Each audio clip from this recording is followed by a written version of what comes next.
নমস্কার বন্ধুরা, হ্যাপিনেস চ্যানেলে আপনাদের স্বাগত। আজকে বানাবো বাঁধাকপির পকোড়া। তার জন্য নিয়েছি ছোট্ট একটা বাঁধাকপির হাফ নিয়েছি, এক মুঠো ধনিয়া নিয়েছি, দুটো মাঝারি পেঁয়াজ নিয়েছি, অল্প একটু বিম কড়াই নিয়েছি, 8-10টা কাঁচা লঙ্কা নিয়েছি, হাফ ক্যাপসিকাম নিয়েছি, একটা ছোট্ট আলু কদুকস করে নিয়েছি, হাফ গাজর কদুকস করে নিয়েছি, হাফ চামচ হলুদ নিয়েছি, একটু কালো জিরা আর একটু গোটা জিরা আর একটু পোস্ত নিয়েছি, আর টেবিল চামচে 3 চামচ বেসন নিয়েছি, একটা ডিম নিয়েছি।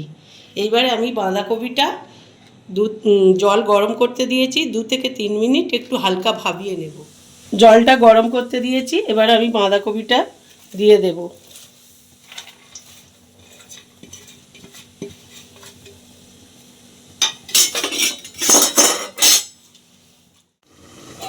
দু মিনিট হয়ে গিয়েছে, বাঁধাকপিটা আমার ভাবানো হয়ে গিয়েছে, আমি এবার তুলে নেব।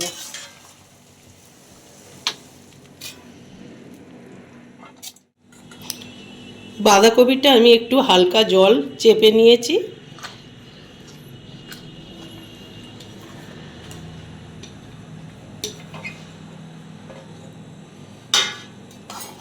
এবারে সবগুলো একসঙ্গে নিয়ে নেব।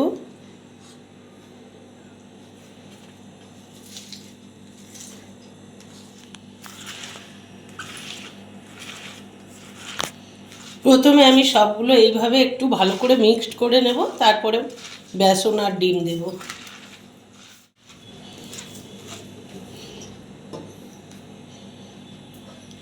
এবারে আমি পরিমাণ মতো নুন দিয়ে নেব।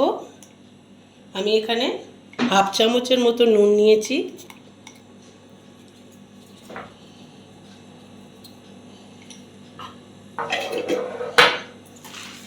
ফের একবার ভালো করে নুন দিয়ে চটকে ভালো করে মেখে নেব।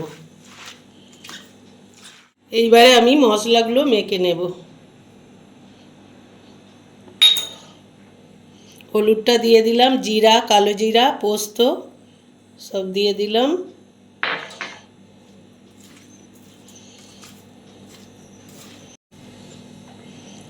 বেসনটা দিয়ে দিলাম।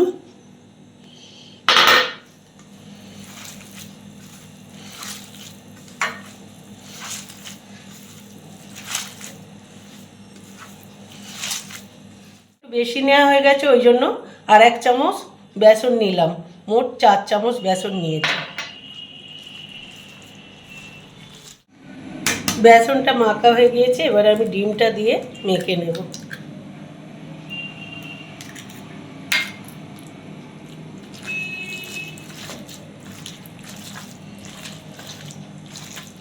গ্যাসটা আমি জ্বেলে নিয়েছি, ভাজার জন্য পরিমাণ মতো তেল নিয়েছি। আমি এবারে একে একে ছাড়ব। যেমন পকোড়া হয় আমি সেইভাবেই করব।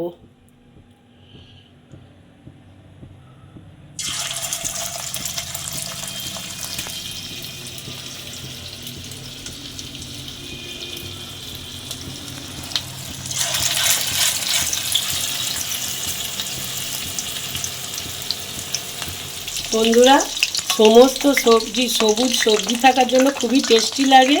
এটা গরম ভাত, মুড়ি বা চা কফির সঙ্গে খুবই ভালো লাগে খেতে। পিঠ ভাজা হয়ে গেলেই এইভাবে সব উল্টে দেব।